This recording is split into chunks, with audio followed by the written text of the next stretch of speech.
L'Odyssée 149, ça va être un voyage virtuel à l'intérieur de la matrice du film de Stanley Kubrick, 2001 Odyssée de l'espace. Il se trouve que ma première expérience de réalité virtuelle a été de travailler sur une archive d'Arthur C. Clarke qui parle du futur.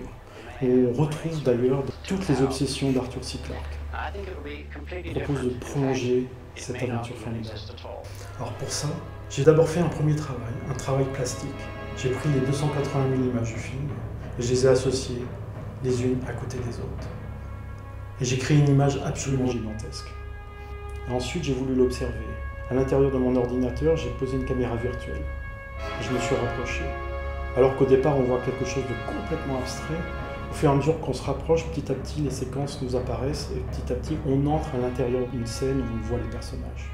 Et ensuite, ma caméra a commencé à se déplacer.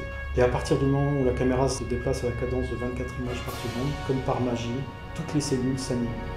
On retrouve ici le principe initial du cinéma.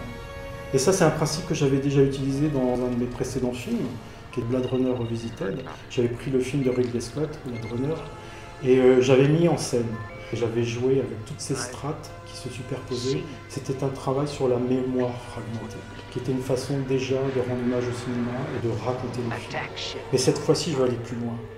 Je veux entrer dans une nouvelle dimension. Et forcément, quand je pense à 2001, je pense au monolithe. Le monolithe qui est au cœur du film et qu'on revoit d'une façon récurrente à l'intérieur du film.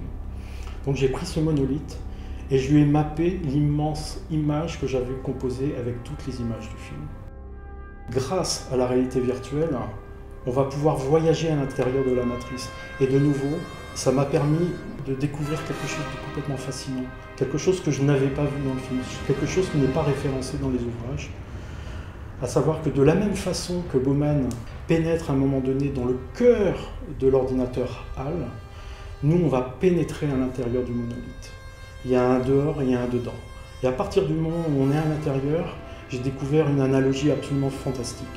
C'est que l'intérieur de HAL, en fait, est dans les proportions du monolithe. Ça, Kubrick nous l'avait caché. Et c'est en faisant ces expérimentations que j'ai découvert cette analogie fantastique. Donc, j'ai voulu raconter ça.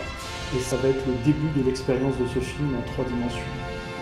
Ce qui va guider l'écriture du film, c'est ce que vit Bowman à l'intérieur de HAL. Il y entre pour le déconnecter. Petit à petit, il va enlever des cartouches graphiques. Ces cartouches graphiques, ce sont mes éclaireurs. Chacun des éclaireurs va partir voyager à l'intérieur de l'immense matrice. Chacun va nous ouvrir sur une nouvelle scène. Et ainsi, on va petit à petit reconstruire le fil de l'histoire.